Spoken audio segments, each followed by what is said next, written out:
Aujourd'hui, nous allons travailler sur une nouvelle notion, la monnaie. La monnaie, c'est tout simplement l'argent. En France et dans d'autres pays d'Europe, la monnaie que nous utilisons s'appelle l'euro. On peut aussi écrire le mot euro avec ce drôle de E. Tu sais que l'argent nous permet d'acheter de la nourriture, des objets. Et pour savoir combien coûte un objet, il faut lire son étiquette. Sur cette étiquette, il y a le prix de l'objet, c'est-à-dire combien d'argent nous devons donner pour pouvoir acheter l'objet. Mets la vidéo en pause et dis-moi combien coûte ce pull rose. Sur l'étiquette, il est écrit 20 et à côté, on a ce drôle de E qui veut dire euro. Le pull coûte donc 20 euros. Pour l'acheter, la dame devra donner 20 euros au magasin. Bien, tu as compris que notre monnaie s'appelle l'euro. Notre monnaie existe en pièces mais aussi en billets.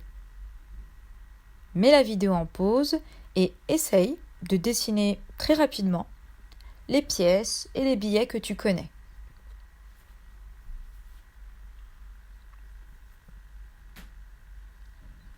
Voici toutes les pièces et tous les billets qu'il existe dans notre pays.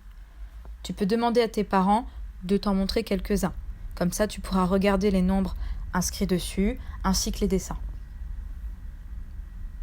Mais nous n'allons pas travailler sur toute cette monnaie cette année. Nous allons, pour l'instant, nous intéresser à la pièce de 1 euro et celle de 2 euros, mais également aux billets de 5 euros, 10 euros et 20 euros. Aujourd'hui, je vais t'apprendre à compter la monnaie à travers 3 techniques simples. La première technique, tu peux l'utiliser lorsque tu dois additionner seulement 2 pièces ou 2 billets. Tu dois juste additionner les 2 nombres, comme tu sais déjà le faire.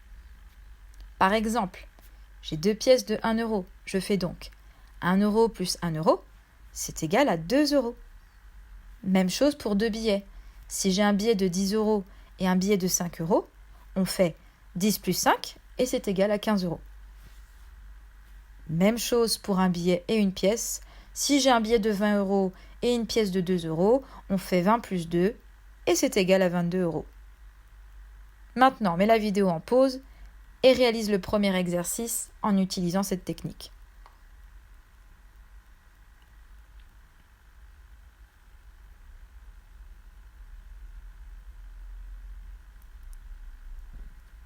La deuxième technique, tu peux l'utiliser lorsque tu as 3 nombres.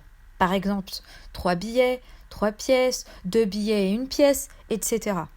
Tu dois juste additionner les 3 nombres comme tu sais déjà le faire. Et nous, on l'a appris en utilisant un arbre de calcul.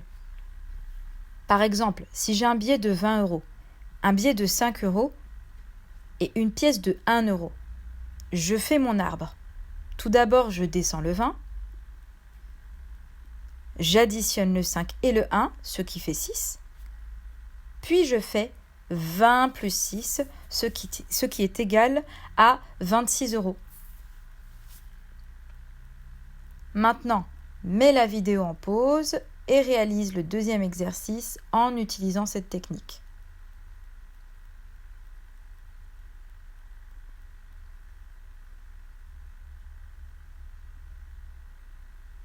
La troisième technique, tu ne la connais pas, mais rassure-toi, elle est très simple.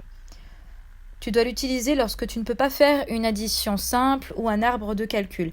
C'est-à-dire que tu dois l'utiliser lorsqu'il y a plus de 3 nombres à additionner.